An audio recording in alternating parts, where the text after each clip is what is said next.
আসসালামু আলাইকুম। বাংলা সংবাদে সবাইকে স্বাগত জানাচ্ছি। আমি চিন্তিয়া হক। শুরুতেই সংবাদ শিরোনাম। সরকার ন্যূনতম সংস্কারের প্রত্যাশা পূরণ করতে ব্যর্থ হয়েছে বলছেন মামুনুল হক। এদিকে নির্বাচন ঘিরে আওয়ামী লীগের পরিকল্পনা ফাঁস। জানাবো তিস্তার পানি বিপদসীমার উপরে, ফের বন্যার শঙ্কা। এবং সর্বশেষ জানাবো চট্টগ্রামে পেঁয়াজের দাম সেঞ্চুরি ছুঁইছেই। শুনছিলেন সংবাদ শিরোনাম, এবারে বিস্তারিত। সরকার ন্যূনতম সংস্কারের প্রত্যাশাও পূরণ করতে ব্যর্থ হয়েছে বলছেন মামুনুল হক। সরকার ন্যূনতম সংস্কারের প্রত্যাশা পূরণ করতে ব্যর্থ হয়েছে বলে মন্তব্য করেছেন বাংলাদেশ খেলাফত মজলিসের আমির মাওলানা মামুনুল হক। একই সঙ্গে দেশের রাজনৈতিক ও ঐতিহাসিক বাস্তবতাকে জুলাই ঘোষণাপত্রে সঠিকভাবে তুলে ধরার দাবিও জানিয়েছেন তিনি। মামুনুল হক বলেন, নির্বাচন ব্যবস্থায় এমন পরিবর্তন দেওয়া দরকার ছিল যাতে দুর্বৃত্তায়ন, পেশিশক্তি, কালো টাকা ও সন্ত্রাসের আধিপত্য বন্ধ হয়, কিন্তু 5ই আগস্ট প্রধান উপদেষ্টার ভাষণে সেই অভিপ্রায় দেখা যায়নি। অন্তর্বর্তীকালীন সরকার কাঙ্ক্ষিত মান তো দূরের কথা, ন্যূনতম সংস্কারের প্রত্যাশাও পূরণ করতে ব্যর্থ হয়েছে। এই ব্যর্থতায় বিএনপিরও বড় ভূমিকা রয়েছে। সংসদে উচ্চকক্ষ প্রসঙ্গে তিনি বলেন, অন্তর্বর্তীকালীন সরকার দ্বিকক্ষ বিশিষ্ট সংসদ ঘোষণা দিয়েছে। জাতীয় ঐক্যমত্য কমিশন পিআর পদ্ধতিতে উচ্চকক্ষ গঠনের সিদ্ধান্ত নিলেও দেশের বর্তমান সর্ববৃহৎ রাজনৈতিক দলের দ্বিমতের কারণে এ কার্যকর হবে না। পিআর পদ্ধতি না থাকলে উচ্চকক্ষ কেবল বেকার পুনর্বাসনের উচ্চকক্ষ হবে, যা আমরা চাই না। বিএনপিকে উদ্দেশ্য করে তিনি বলেন, আপনারা যদি প্রকৃত অর্থবহ উচ্চকক্ষ না গড়ে বেকার পুনর্বাসনের কেন্দ্র হিসেবে কেবল এমপি বাড়িয়ে রাষ্ট্রের উপর বোঝা চাপিয়ে দেন, তবে তা মেহনতি মানুষের সঙ্গে দুর্বিসন্ধি হবে। বিচার প্রসঙ্গে এই ইসলামিক স্কলার বলেন, খুনিদের বিচার নিশ্চিত করতে কিছু মামলা হয়েছে, কিন্তু একটি মামলাতেও রায় হয়নি। উল্টো ফ্যাসিবাদের আমলে নির্যাতিত মানুষ এখনো মামলার ঘানি টানছে। শাপলা চত্বরের হত্যাকাণ্ডের মামলা আজও আমাদের নামে রয়েছে। আইনের নামে বেআইনি শাসন আমরা মেনে নেব না। জুলাই ঘোষণাপত্র প্রসঙ্গে ক্ষোভ প্রকাশ করে মামুনুল হক বলেন, ঘোষণাপত্রে বঙ্গভঙ্গ, 1947-এর স্বাধীনতা, 2013 সালের শাপলা চত্বরের কথা কোথাও উল্লেখ নেই, অথচ এগুলো বাংলাদেশের ইতিহাসের ভিত্তি। শাপলা চত্বর ছাড়া 24-এর বিষয়ের বিপ্লবের পাটাতন তৈরি হতো না। এছাড়া 2009 সালে বিডিআর বিদ্রোহের 57 জন সেনা কর্মকর্তার হত্যাকাণ্ডকেও ঘোষণা স্থান দিতে হবে। নির্বাচন ঘিরে আওয়ামী লীগের পরিকল্পনা ফাঁস।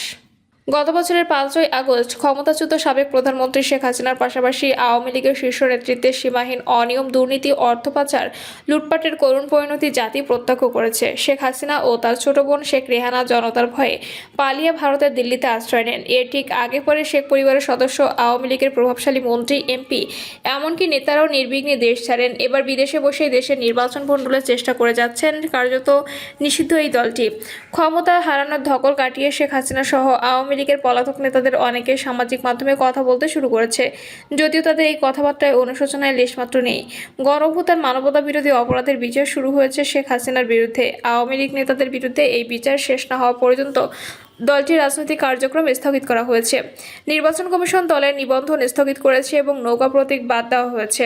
সরকার ও এখনকার সক্রিয় দলগুলো আওয়ামী লীগ এর মিত্র দলগুলোকে বাদ দিয়ে একতরফা নির্বাচনের প্রক্রিয়া শুরু করেছে বলে দলটির অভিযোগ। সে কারণে দলটি আন্তর্জাতিক শক্তিগুলোর দৃষ্টি আকর্ষণের চেষ্টা করছে।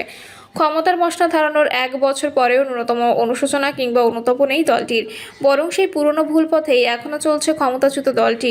বিশেষ করে ভারতসহ বিভিন্ন দেশে বসে আওয়ামী লীগের পলাতক নেতারা প্রতিনিয়ত নানা ষড়যন্ত্রের জাল বুনেছেন।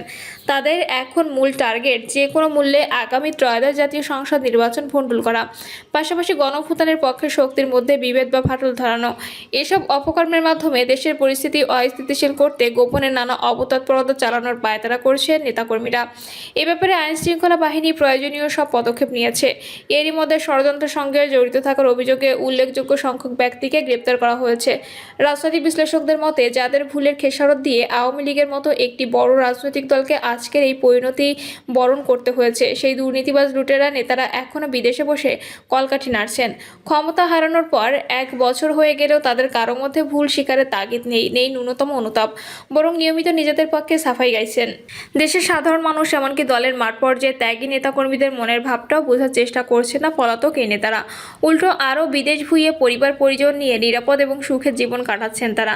আর দেশের ভেতরে থাকা সাধারণ কর্মীদের মাঠে নামতে উস্কে দিয়ে বিপদের মুখে ঠেলে দিচ্ছেন। বর্তমানে লন্ডনে অবস্থানরত আওয়ামী লীগের একজন পলাতক নেতা সঙ্গে আলোচনায় অনেকটা আক্ষেপের সুরে বলেন, ক্ষমতার 15.5 বছর দলের সাধারণ সম্পাদক ওবায়দুল কাদের, যুগ্ম সাধারণ সম্পাদক ডক্টর হাসান মাহমুদ, মাহবুবুল আলম হানিফ, আফামা বাহাউদ্দিন নাসিম, প্রেসিডিয়াম সদস্য জাহাঙ্গীর কবির নানক সহ আরও অনেকে জিম্মি ছিল।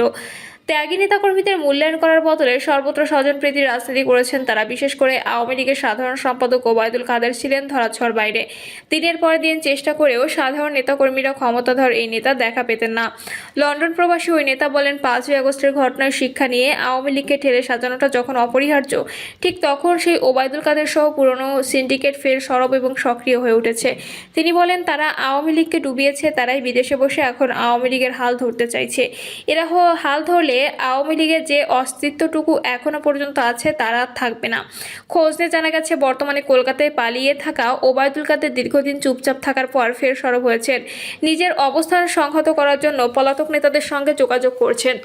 সম্প্রতি কলকাতার মার্কুইজ স্ট্রিটে বাংলা খাবার নামের একটি রেস্টুরেন্টে পলাতক আওয়ামী লীগ নেতাদের নিয়ে বৈঠক করেন ওবায়দুল কাদের। আফামা বাহাউদ্দিন নাসিম, মির্জা আজম, যুবলীগ নেতা নুরুন্নবী চৌধুরী, শাওন, ইসমাইল হোসেন সম্রাট, গাজীপুর সিটি কর্পোরেশনের সাবেক মেয়র জাহাঙ্গীর আলম ও এ সময় উপস্থিত ছিলেন।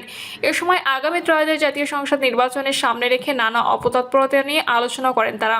পুলিশ সদর দপ্তরের একজন ঊর্ধ্বতন কর্মকর্তা রাতে টেলিফোনে বলেন, ফ্যাসিস্ট আওয়ামী লীগের ষড়যন্ত্র অপতৎপরতার বিষয়ে আইন শৃঙ্খলা বাহিনী সর্বোচ্চ সতর্ক রয়েছে।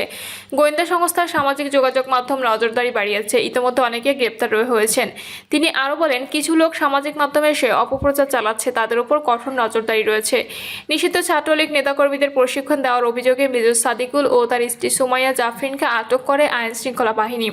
পরে সন্ত্রাস বিরোধী আইনে করা মামলায় সুমাইয়াকে 5 দিন রিমান্ডে নিয়ে জিজ্ঞাসাবাদ করার অনুমতি দিয়েছে আদালত। আর মেজর সাদিকুল হক সেনা হেফাজতে রয়েছেন। এর আগে 13 জুলাই রাজধানীর ভাটারা থানায় একটি মামলা করে পুলিশ। সেখানে বলা হয়, 8 জুলাই একটি কনভেনশন সেন্টারে নিষিদ্ধ ছাত্রলীগ নেতাকর্মীদের প্রশিক্ষণের আয়োজন করে।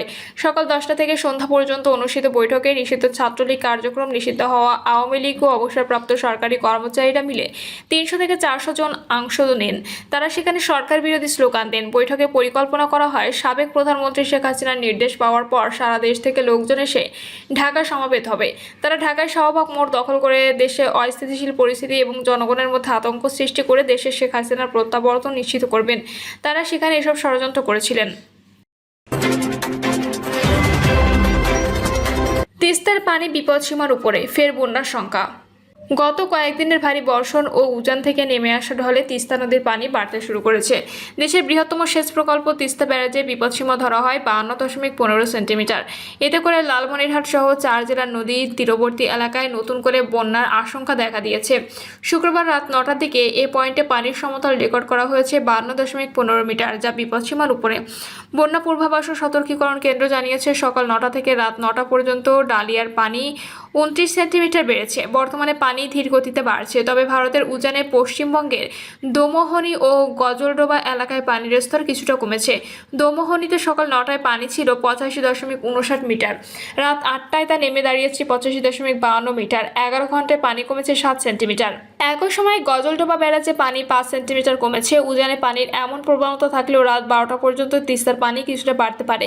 এরপর তা স্থিতিশীল থাকার সম্ভাবনা রয়েছে। তবে আবহাওয়ার পূর্বাভাসে বলছে, তিস্তা অববাহিকায় আগামী 72 ঘন্টায় ভারী বৃষ্টিপাতের সম্ভাবনা রয়েছে। এর ফলে তিস্তার পানি আবার বাড়তে পারে এবং নতুন করে বন্যার ঝুঁকি তৈরি হতে পারে। বিশেষ করে লালমনিরহাট, নীলফামারী, রংপুর ও কুড়িগ্রাম জেলার তিস্তা নদী সংলগ্ন নিম্নাঞ্চলগুলোতে এই ঝুঁকি বেশি বলে জানিয়েছে বন্যা পূর্বাভাস ও সতর্কীকরণ কেন্দ্র। ডালিয়া পানি উন্নয়ন বোর্ডের নির্বাহী প্রকৌশলী অমিতাভ চৌধুরী বলেন, পানি কিছুটা বেড়েছে ঠিকই, তবে এখনও বড় ধরনের বন্যার আশঙ্কা নেই। আমরা সতর্ক অবস্থানে রয়েছি। প্রিয় দর্শক, এই ছিল এখনকার সর্বশেষ সংবাদ। আপডেট সব সংবাদ পেতে চ্যানেলটি সাবস্ক্রাইব করে বেল আইকনটি ক্লিক করে রাখুন।